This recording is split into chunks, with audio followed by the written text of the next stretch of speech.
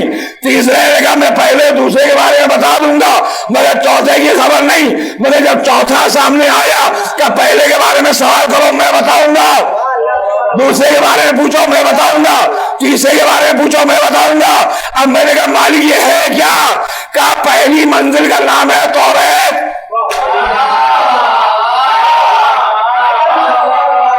میں سمجھ رہا تھا سوئے ہوئے ہیں۔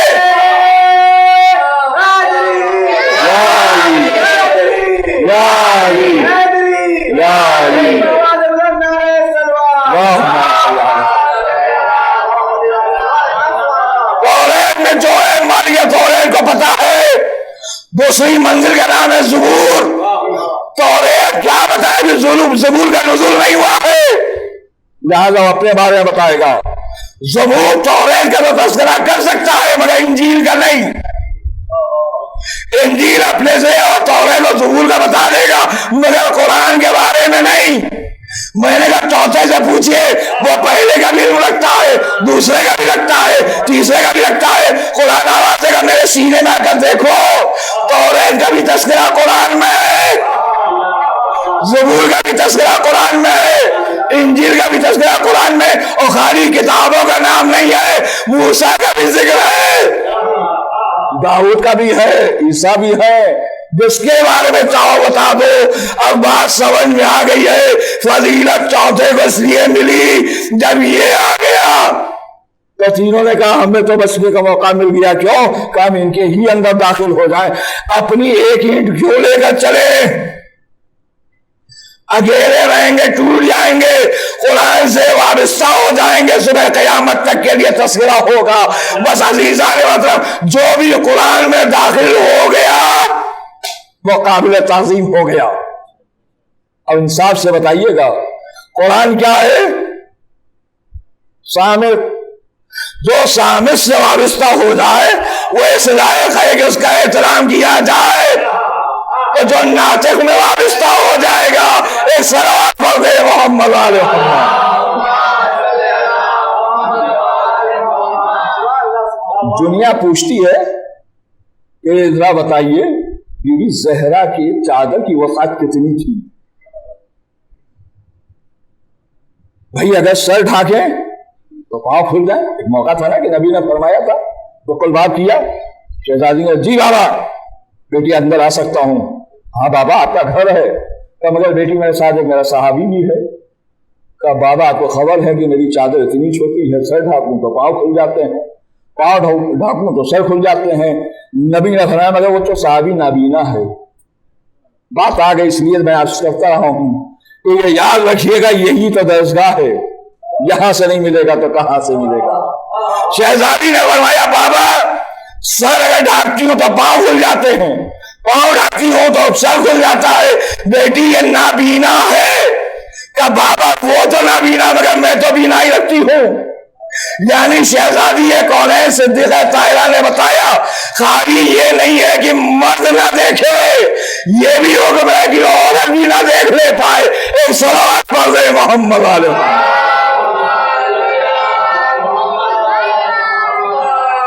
لہذا یہاں سے میں نے اندازہ لگایا چادر زہرا کتنی چھوٹی ہے۔ اب خدا کے لیے محسوس کیجئے پیغمبر اسلام تشریف لائے، میری بیٹی میں اپنے جسم میں ذوق محسوس کر رہا ہوں، دعا مانگ لی کہ اللہ آپ کی ذوق سے محفوظ رکھے، بیٹا ذرا یمانی چادر یمانی اٹھا لاؤ، لا کے دے دیا۔ خدا کی قسم چادر پہچانی ہے اور لیا پیغمبر اسلام نے۔ اب اگر امام حسن آئے مادر گرامی کو سلام کرنے کے بعد نانا کی خوشبو محسوس کر رہا ہوں، ہاتھ وائے نانا چادر کے اندر ہے، حسن بھی آ جائے، امام حسین بھی وہی سوال کر کے کہیں اماں میں خوشبو محسوس کر رہا ہوں، ہاں تمہارے بھائی میں نانا ہے، داخل ہو گئے۔ علی تشریف لائے اور اس کے بعد اے بنت زہرا، اے بنت محمد، اے بی بی زہرا، میں اپنے نام کی خوشبو محسوس کر رہا ہوں، ہاں چادر آپ کے بچوں کے ساتھ ہیں، وہ بھی آ جائے۔ پھر بی بی زہرا بھی آ کر کہے کہ میں بھی آ جاؤں، تم بھی آ جاؤ، ایک چادر ایک کے لیے کافی نہیں ہے، یہ سب کے سب پنجتن کیسے آ گئے؟ اب مانو یا چادر پھیل گئی یا عصمت ایک ہو گئی۔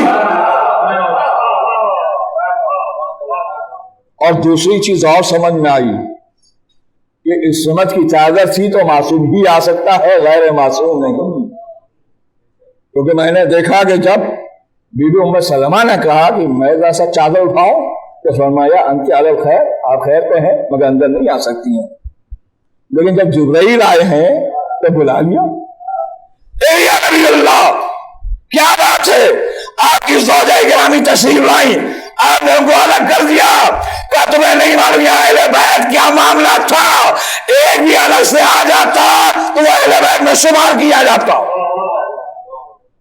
اور جبرائیل کو اس لیے بلایا ہے تاکہ دنیا پہچان لے، یہ اکیلے جبرائیل ہی تو ہیں جن کے ذریعے سے پہچانا جائے گا۔ دلیل کیا ہے کہ جبرائیل ایسے تو آئے نہیں، پہلے پوچھا معبود کون لوگ ہیں، جبرائیل یا علماء ذاکرین نے کہا جبرائیل آپ کو معلوم نہیں، تم جانے جبرائیل کو یوں معلوم تھا کہ علیحدہ علیحدہ دیکھتے تھے، سارا نور ایک جگہ ہو گیا، آنکھیں چندیا گئیں، نہیں یہ معاملہ ہوگا مجھے نہیں معلوم مگر میری نگاہ میں نہیں ہے میرے بھائی۔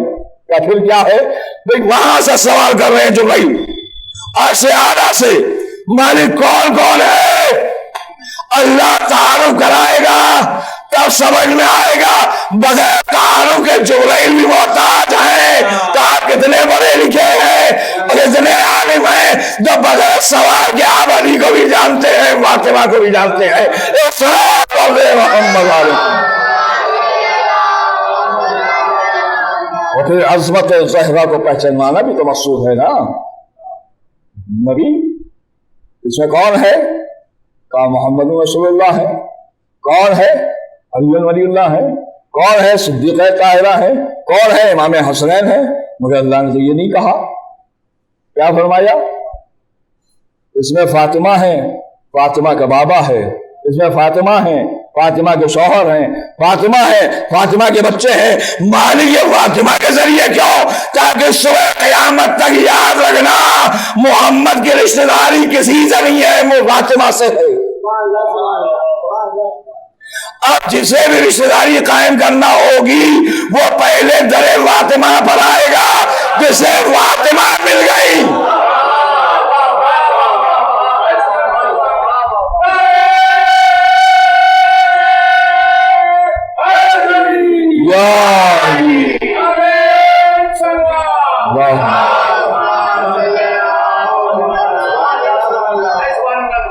بھئی آواز ہی جاری، یاد رکھو جسے فاطمہ مل گئی اسے سب کچھ مل گیا، جس کے ہاتھ سے فاطمہ چلی گئی اسے کچھ نہیں ملا۔ اور جو بھی اللہ نے ایسے ہی تعارف نہیں کرایا ہے، قسم کھائی ہے اپنی عزت و جلال کی، آسمان کے رہنے والوں کی، بہتے و دریا کی، پچھی زمین پوچھو گے آسمان کی، اور بتا دیا ان کا تعارف تبھی ہو سکے گا جب میں اپنی عزت و جلال کی قسم کھاؤں گا۔ اور یہ بھی یاد رکھو ان کو ہر ایک پہچان بھی نہیں سکتا ہے، جب ان کے قریب جو بھی آتا وہ حیران رہ جاتا ہے، لہذا شاید اسی لیے قدرت نے ہر معصوم کے گھر میں غلام کو رکھا، تاکہ اگر تم معصومین کو پہچاننا چاہو تو پہلے ان کے غلاموں کو دیکھ لو، غلام سمجھ میں آ جائیں گے تو معصوم بھی سمجھ میں آئیں گے۔ ایک صلوات پڑھ دے محمد علیہ، ورنہ عظمت مولا کائنات کو کون سمجھے گا؟ مگر نمک کے برابر ادب ضرور ہے۔ میں نے کل عرض کیا تھا آپ کی خدمت میں، نمک کے متعلق کبھی اعتراض نہ کیجیے گا، یہ تیز ہے، یہ پھیکا ہے، یہ اچھا ہے، یہ برا ہے، نہیں، یہ ہے نمک۔ تو ویسے ہی علی کون ہے؟ اللہ کے ولی کا نام ہے، محمد کے وصی کا نام ہے، حسنین کے بابا کا نام ہے، فاطمہ کے شوہر کا نام ہے، جبرائیل کے استاد کا نام ہے. معلوم ہے جب اس راستے سے گزرو گے تب محمد سمجھ میں آئیں گے. جب علی کے ذریعے کائنات سمجھ میں آ سکتی ہے تب محمد سمجھ میں آئیں گے. اور جنہوں نے علی کو چھوڑ کے محمد کو دیکھا تو پہچان نہیں پائے. اور اسی بات کو جناب دیوانے آل محمد جناب بہلول نے واضح کیا ہے جب کچھ لوگوں نے کہا کہ محمد ہمارے جیسے ہمارے بڑے بھائی ہیں. جناب بہلول نے بھی کہا ٹھیک، اب میں اپنے عمل سے ظاہر کر دوں گا، پہچانو. واقعہ مشہور ہے آپ کے سامنے ہے. کیا ہوا؟ لوگ کبھی کبھی دیوانہ کہتے تھے مگر رائے لے کے جاتے تھے. مگر یہ رائے لینا اس بات کی دلیل تھی کہ جانتے تھے یہی صحیح دے بھی سکتے ہیں، خود نہیں دیتے تھے. یہ بھی سنیے میرا عزیزو، کبھی جناب بہلول اس بات سے خوش نہیں کہ لوگ آگے مجھ سے رائے لیں. یہ تو ہمارا مزاج ہے کہ زمانہ ہماری رائے لے. مگر جناب بہلول نہیں، مگر لوگ جاتے تھے. تو ایک دن ہارون نے پوچھ لیا تھا دربار میں کیا خیال ہے تمہارا؟ بہلول پاگل ہو گیا ہے. ان کے وزراء نے کہا حضور بظاہر تو پاگل ہے مگر اچھی اچھی نصیحتیں کرتا ہے. تو اسی میں ایک شخص آیا تھا، اسے عظمت معلوم تھی جناب بہلول کی. انہوں نے آواز دیا ہے بہلول دانا، بہت پریشانی کے عالم میں ہوں، کچھ ایسا کام بتائیے جس سے تجارت کروں تو فائدہ ہو. تو کہا لوہا لے لو. لے لیا انہوں نے. ایک پڑوس میں جلا ہوا آدمی بھی بیٹھا ہوا تھا. یہ غور کیجیے گا ہر دور میں اچھوں کے پڑوس میں برے بھی ہوتے ہیں، اچھوں کے بز میں برے بھی ہوتے ہیں. ضروری نہیں سارے کے سارے اچھے ہوں یا سب کے سب برے ہوں. ایک جلا ہوا جو ہر وقت دشمنی میں زندگی گزار رہا تھا، اس نے دیکھا اچھا یہ بات ہے، یہ بھی آیا بھاگا ہوا، اے دیوانے کچھ مجھے بھی بتا دے. انہوں نے کہا کہ ایسا کرو پیاس لے لو، سال بھر رکھنا اس کے بعد فروخت کرنا. انہوں نے لوہا لیا، انہیں نفع ہوا. انہوں نے جتنے کی پیاس لیا اس کا آدھا بھی نہیں ہوا. جب اتنا بڑا نقصان ہو گیا تو یہ غصے میں آئے. اے بہلول اسے بتایا فائدہ ہوا، مجھے بتایا میرا نقصان ہوا. کہ بھائی جس نے جیسا سمجھا اس کو ویسا بتایا. اس نے کہا دانا بتا تو دانائی بتائی، تم نے کہا دیوانے بتا تو دیوانگی بتائی. اب کچھ سمجھ میں آیا. میدان محشر ہوگا، مجمع بڑا ہوگا، پریشانی کے عالم میں ہوں گے جنہوں نے زندگی میں محمد کو معصوم جانا. ان کے لیے عصمت کی حیثیت. انہوں نے دنیا میں محمد کو اپنا جیسا جانا. وہ آواز دیں گے محمد مدد کرو، کہیں گے جیسے تم ویسا میں. بھائی جناب بہلول نے ایک ادنا سا عمل کر کے زمانے کی آنکھیں کھول دی. اب جو جسے جیسا سمجھے گا ویسے ہی اسے پھل ملے گا. ایک صلوات پڑھ دے محمد علیہ.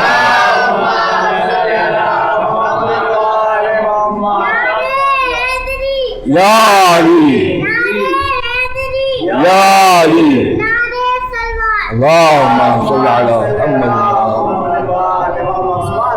میرے بھائی کوئی بھی عمل کیجئے، کوئی اعتراض نہیں، کوئی انکار نہیں ہے. بس یاد رکھیے گا اہل بیت کے مسئلے میں کبھی خیانت نہ کیجیے گا. کیوں؟ اس میں ان کا تو کوئی نقصان ہے ہی نہیں، اللہ نے تو انہیں بلند کر دیا ہے. اب جو بغاوت کرے گا وہ خود نتیجہ پائے گا. اور یہ بھی یاد رکھیے میرے عزیزو، خدا گواہ ہے، اسی دنیا اسی زندگی میں آدمی کو اس کا نتیجہ ملتا ہے. کہتے ہیں جیسا بو گے ویسے ہی کاٹو گے. یہ تو ہو نہیں سکتا ہے میرے صاحب. میں نے درخت لگایا ہے کدو کا یا کسی ایسی چیز کا، اور کسی نے پوچھا پھل کون سا آئے گا، ہم نے کہا آم ملے گا. تو کہا بھائی جو بویا وہی تو ملے گا نا. تو دنیا یہاں میرے عزیزو نہ معلوم کیا کیا بو رہی ہے اور نتیجہ سوچ رہی ہے حسین مل جائیں گے. حسین انہی کو ملیں گے جنہوں نے حسین کے لیے عمل کیا ہوگا. اور اگر حسین کے لیے ذرہ برابر ایک درہم بھی خرچ نہیں کیا ہے انہیں کچھ ملنے والا نہیں ہے میرے عزیزو. یاد رکھیے گا ہر ایک کو رزق ملتا ہے، مگر رزق کبھی یہی رزق حلال ہوتا ہے اور یہی رزق کبھی آرام بھی ہو جاتا ہے. ہم ذاکرین کو بھی میرے عزیزوں بنام حسین رزق ملتا ہے، ایسا نہیں ہے، یہ نذرانے حسین، مگر سنیے یہی نذرانہ حلال بھی ہوتا ہے، یہی نذرانہ حرام بھی ہو جاتا ہے۔ اگر ولایت آل محمد نے پوری طاقت لگا دیا ہے اور پسینہ نکلا تو یہی رزق حلال ہو گیا ہے، اگر کہیں پسینہ مخالفت آل محمد میں تو یہی رزق حرام ہو جائے گا۔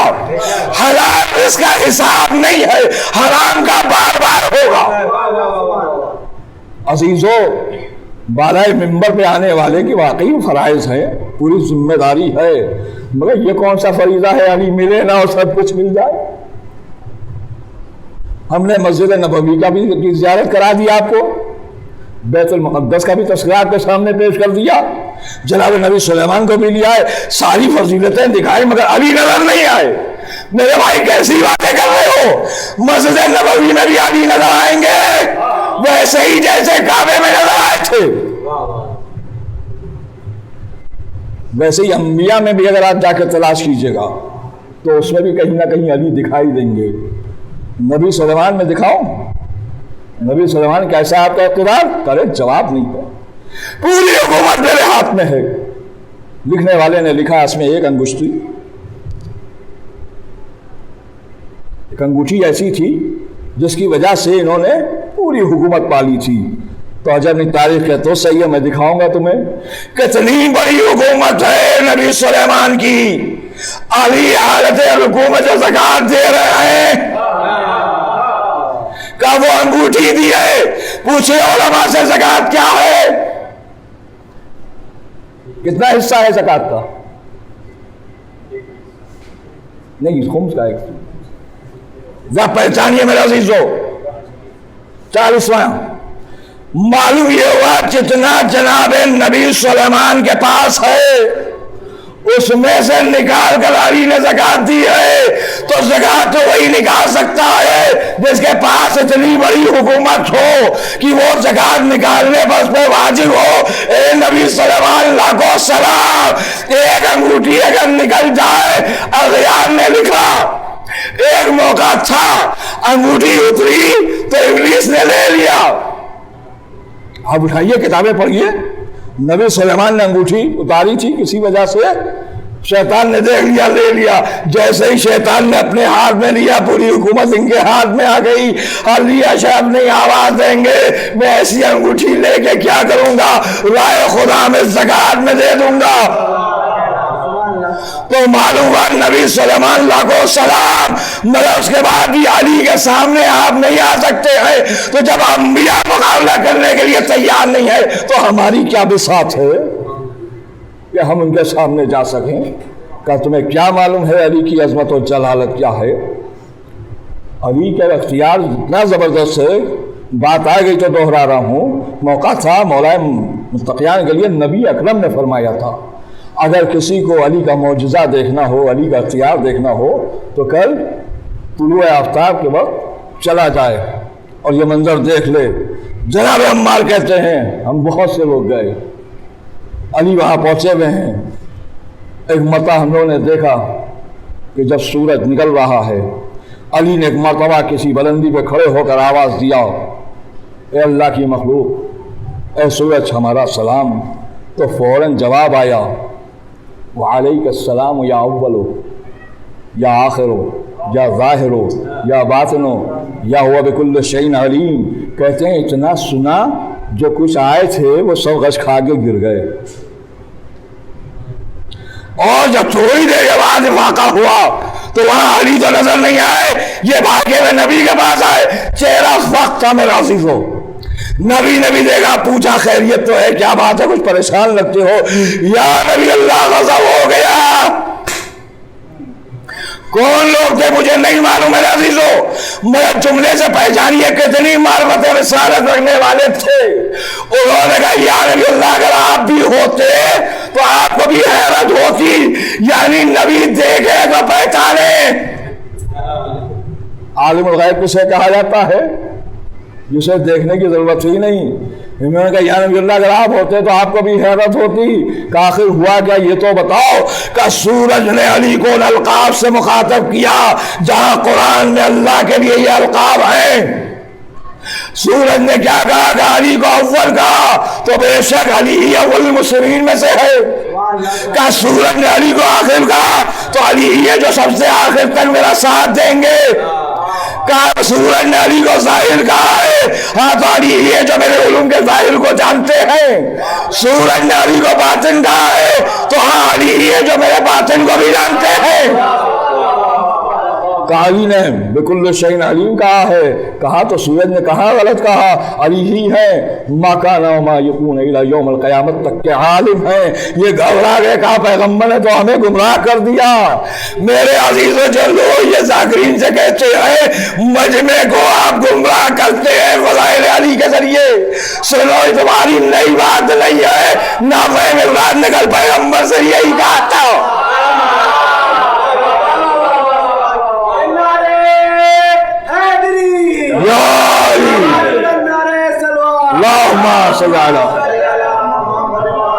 نعوذ باللہ, یہ تو نہیں کہیں گے فضائل علی سنانے والے پیغمبر جیسے ہیں, مگر ہم اتنا تو کہہ سکتے ہیں بہکنے والے ان کے جیسے ہو جاتے ہیں. جو اس لیے ان سے علی کی فضیلت نظر نہیں آئی. خدا تعالیٰ دے گی تم جلتے جلتے مر جاؤ, علی بلند ہوتے ہوتے بلند ہوتے چلے جائیں گے. ایک صلاۃ ہو دے محمد علیہ. اور میرے عزیزوں یہ ہمارے گھر کا تذکرہ نہیں ہے, نہ ہماری عادت ہے منبر پہ ہم باپ داداؤں کے شجرہ بیان کریں کہ ہمارے دادا, ہمارے بابا, ہمارے پردادا. ہم اس کی کیا ضرورت ہے میرے عزیزوں؟ ہو کے بہت بلند, ہم کیا ہیں بھئی؟ عابد میاں نے ایک دن کھڑے ہو کے مثلا کہہ دیا آپ کو معلوم ہے میرے پردادا کی اتنی زمین, میرے دادا کی اتنی زمین, ہمارے ابا کی اتنی زمین, آپ کی کیا ہے؟ بھئی سوال یہ ہے وقت حاضر میں دکھائیے کہ کیا ہے. بہت بڑے علماء گزرے ہیں میرے عزیزوں, ماں کتنا علم رکھتے ہیں. میرے بھائی یاد رکھیے گا جناب بہلول نے دیوانگی اس لیے لی تاکہ دنیا کو بتا دے اگر عاشق علی ہے تو دیوانہ بہتر ہو. اگر بہت بڑا عاقل ہے اور علی کو نہیں پہچانتا تو اس کا عقل بیکار ہے. لہذا میرے عزیزوں یہی وجہ ہے کہ آخر کلام میں یاد دلاؤں یہ فرش اعضاء کشتی حسین ہے نا, کشتی نجات ہے. جمع ہونے والوں کبھی اکیلے میں سوچنا کتنے معجزات مل جاتے ہیں در اہل بیت سے, کتنی مرادیں پوری ہو جاتی ہیں, مگر شرط وہی ہے کہ یا مانگنے کا سلیقہ ہو اور یا عقیدہ ہو. اور یقین اگر حاصل ہو جائے, میں نے عرصیہ تھا اب شروع کی مجلس میں کہ یہی صحت کی نشانی ہے اگر یقین ہے. ایک بہت بڑا تاجر گزرا ہے جسے لوگ ملک التجار کہتے تھے, اور اس کا بزنس اتنا زبردست تھا. مدینے میں رہتا تھا وہ, پانی کے جہاز کے ذریعے سے اس کے مال کہیں مصر میں جا رہا ہے, کہیں یمن میں جا رہا ہے, کہیں دمشق میں لوگ لے جا رہے ہیں, نہ معلوم کہاں کہاں. اور اس کا نام لوگ بھول گئے, ہر ایک اس کو ملک التجار جانتا. اتنا بڑا تاجر, اور اس کے بعد اتنا سا بھی وقت نہیں ہے کہ گھر دیکھ سکے. ہفتوں مہینوں گزر جاتے تھے, کبھی مشکل سے گھر پہ آ کر 2-4 گھنٹہ وقت گزارتا تھا. ایک ہی بیٹا تھا اس کا, اس کی زوجہ. کہتے مسلسل اس کا کاروبار چل رہا ہے, اسے دین و دنیا کی کچھ خبر ہی نہیں ہے. میرے عزیزوں یہ بھی ایک عجیب بات ہے, اگر ہمارے پاس اللہ کی برکت سے کچھ مل جائے تو ہم بھولنے نہ پائیں. دین والا راستے ہی کی طرف دولت ملا تھا اور دین ہی بھول گئے تو فائدہ کیا اس سے؟ مگر یہ اپنی زندگی کاٹ رہا ہے ملک التجار, وہ آواز دے رہا ہے ملک التجار, سامان جا رہا ہے دوڑ رہا ہے, سامان آ رہا ہے بھاگا آ رہا ہے. ایک عرصے میں ایک دن اس کو گھر میں موقع مل گیا تو بیوی نے کہا کچھ خبر ہے؟ آپ تو اپنے کام میں مصروف ہیں, بیٹا بیمار ہے. کون سی دقت ہے؟ مال بھرا ہوا ہے میرے عزیزوں, دولت رکھی ہوئی ہے. یہ بھی یاد رکھیے کبھی کبھی دولت رکھی رہ جاتی ہے. ملک التجار میں پریشانی کی کیا بات ہے؟ بلاؤ ڈاکٹروں کو, بھیڑ لگ جائے گی. آنا شروع ہو گئے ڈاکٹر, وہ اپنی دوا, وہ اپنی تشخیص, وہ اپنے طریقے سے, کہیں حکیم, کہیں طبیب, کہیں کیا ہے مصیبت. مگر مرض بڑھتا رہا جو دوا کی. ایک دن بیوی نے کہا کچھ خبر ہے، کچھ فائدہ نہیں ہو رہا ہے؟ کسی نے کہا کہو تو ان کو بلائیں جو دعا تعویذ کا انتظام کرتے ہیں، عاملوں کو بلائیں۔ کہ بلاؤ، اس سے کوئی مطلب نہیں، ہمارا بیٹا اچھا ہو جائے۔ سب کی بھیڑ ہے ادھر، وہ دوا دے رہے ہیں، یہ تعویذ بنا رہے ہیں، یہ وہ کر رہے ہیں، مگر بچہ ہے کہ گرتا چلا جا رہا ہے۔ ایک دن یہ نوبت آئی کہ اب آنکھ بھی نہیں کھول پا رہا ہے، اب تو اس کی حالت خراب ہو گئی، اتنا مال جمع کر کے میں کیا کروں گا جب میرا بیٹا ہی نہیں رہے گا۔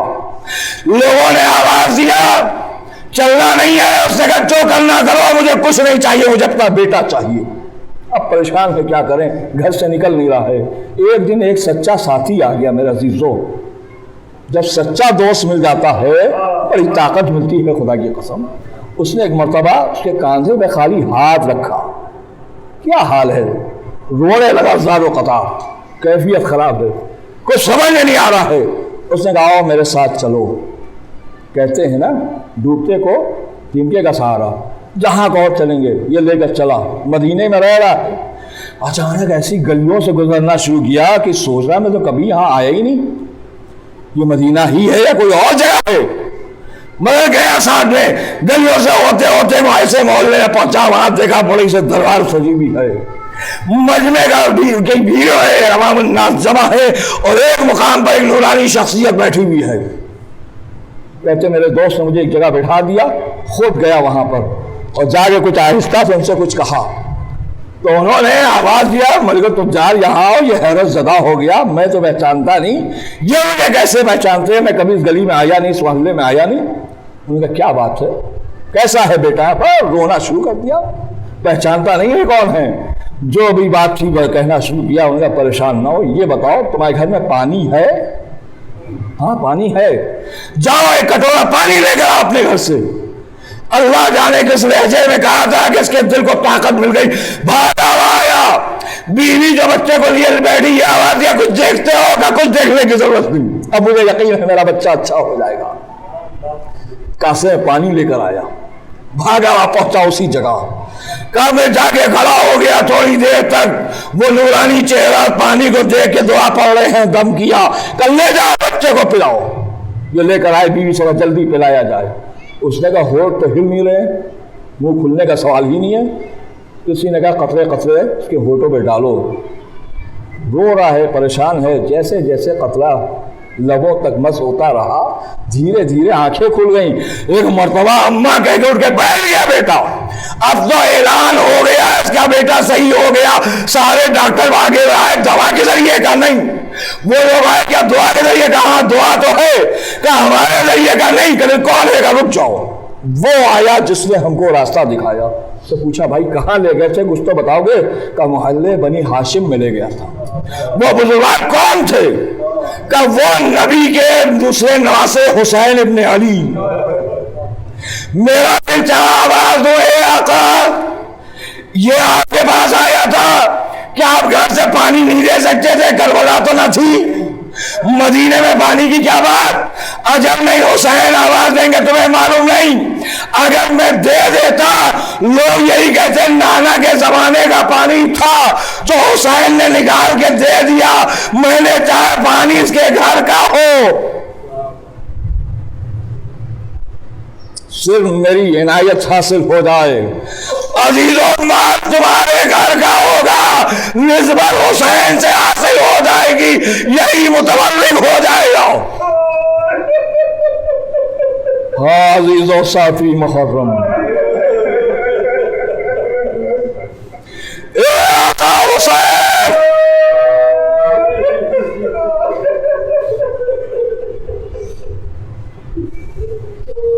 ایک عربی کا بچہ بیمار ہو گیا تو آپ نے پانی طلب کر کے دعا پڑھ کے دے دیا۔ اے آقا حسین، جب مدینے سے آپ چل رہے ہیں تو بیوی سغرا بیمار ہیں، اے آقا حسین وہ پانی کیوں نہیں پلا رہے ہیں؟ حسین آواز دیں گے سنو، ویسی دنیا تک کے لیے ہم سب کی مدد کریں گے، مگر ہماری مجبوری تھی، ہمارا امتحان شروع ہو گیا تھا، اے میرے عزیزوں کربلا والوں کا امتحان تھا۔ لیکن کربلا کے بعد اے حسین کے چاہنے والوں، سچے دل سے حسین کی بارگاہ میں حاضری دے دو۔ اے حسین کے عزاداروں، سال بھر تک انتظار کرتے ہو، 7ویں محرم آ گئی۔ محرم کے چاند کے نکلنے کا کتنا انتظار تھا، 29 کا چاند نہیں ہوا۔ طبیعت پریشان تھی میرے عزیزوں، رہ رہ کے ایک دوسرے سے پوچھ رہے تھے کہیں سے کوئی تصدیق ہے تو بتاؤ۔ کیوں؟ کیونکہ میرے گھر مہمان آنے والے، چاند نکل آئے تو مہمان آئیں گے۔ اللہ مہمانوں کے آنے کا استقبال کیسے کرنا چاہیے؟ اے عزیزوں خبردار، ایک عام مہمان آنے والا ہوتا ہے تو پورا خیال رکھتے ہیں کوئی تکلیف نہ ہو، کسی طریقے کی کوئی بات ایسی نہ ہونے پائے کہ مہمان دیکھے تو اسے تکلیف ہو۔ اے عزاداروں، کربلا کے مہمان، دنیا کے آنے والے مہمانوں کا مزاج الگ ہوتا ہے۔ ہمیں رہنے کی جگہ دو، ہمارے آنے کا استقبال کرو، مگر اللہ نے کربلا کے مہمان غریبوں سے آواز دے کے گھبرانا نہیں۔ ٹوٹا مکان ہے، مہمان آ رہے، وہ سیدھا فرش ہے مگر مہمان آ رہے ہیں، مگر کربلا کے مہمان لے آتے ہیں، اور ایسے مہمان آتے ہی آواز دیتے، اب آج سے میں مہمان بن کے نہیں آ رہا ہوں، بلکہ جاؤ میں وہ سب میرے مہمان۔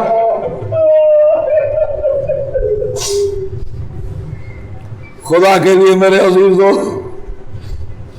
یہ نعمت بھی کسی کو نصیب نہیں ہوتی۔ اللہ جانے کتنے گھر ایسے ہوئے جہاں پہ وحشی عذابی نہیں بچتی،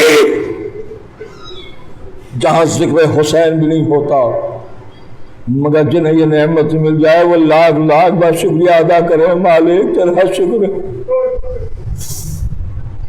ہاں میرے عزیزوں، حسین کی محبت کا کیا انداز ہے، آپ کو اندازہ ہے؟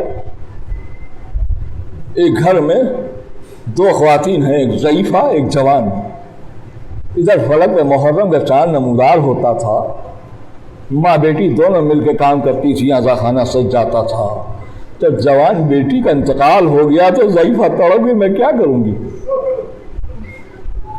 اور پھر دھیرے دھیرے اس کی بینائی بھی کم ہو گئی، اب صاف دکھائی بھی نہیں دیتا ہے۔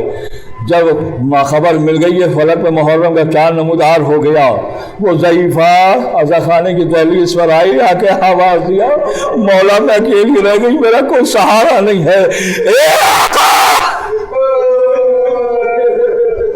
گہوانے کا انتظام نہیں ہو سکا، آغوش میں علی اصغر کو لے کر آئیے گا، اے آقا اپنے ساتھ عباس کو بھی لائیے گا۔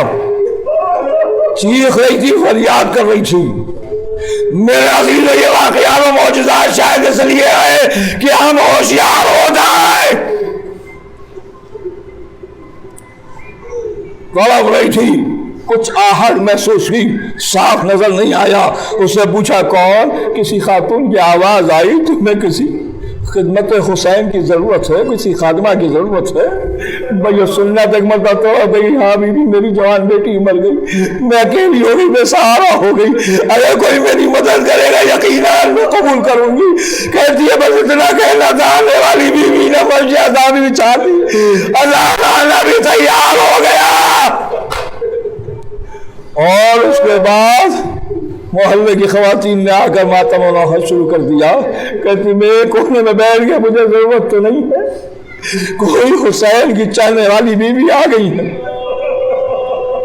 انہوں نے تبرک کا بھی انتظام کر دیا ہے، آنے والی بیویوں نے نوحہ ماتم کیا، اس کے بعد ان کو تبرک بھی دے دیا۔ کہتی ہے کہ جیسے جیسے تاریخ بڑی میرے عزیز تو 4 محرم اللہ خیام حسینی ہٹا دیے گئے، 7ویں محرم آئی تو آپ نے کہا اللہ حسین کے بچے پیاسے، کہتی ہے میں نے ایک دن کہہ دیا بی بی آپ تو مجھ سے زیادہ میرے حسین کو چاہتی ہیں، اور تم نے کیسے اندازہ لگا کہ جس طریقے سے آپ نوحہ پڑھتی ہیں، جس طریقے سے آپ ایسا لگتا ہے جیسے آپ کے گھر ہی کا ماتم ہو. نبی محرم آئی عزادارو، دن گزر گیا شب عاشورا، کہتی پوری رات لیوی.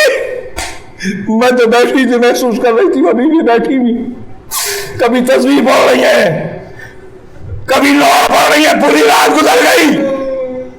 تھوڑا سا سویرا ہونے والا تھا، اچانک کہنے لگی اجازت ہو تو تھوڑی دیر میں بھی آتی ہوں. وہ کہتی میں نے سوچا رات بھر بیوی نے گریا کر کے گزارا ہے، کیا جائیے جائیے کوئی بات نہیں. میں یہ کہتی بھی آگے نکلی، اللہ اللہ، ارے موجز کیا کی طرف سے تیروں کی بارش ہو گئی. پھر جیسے جیسے دن بڑھتا گیا، کبھی آواز دے رہی ہے معبود گواہ رہنا، اب اس کا لاشا آیا ہے.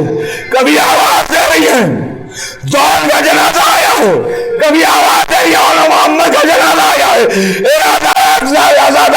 چلاتے چلاتے سے پیر کا وقت آ گیا. اب پھر بیوی نے کہا اے معظمہ تھوڑی دیر کی بھی مہلت دے دے. اے بیوی جائیے، دن بھر آپ نے گریا کیا، آپ جو نکلی اس کے کانوں سے آواز ٹکرائی، میرے اللہ میں آئی.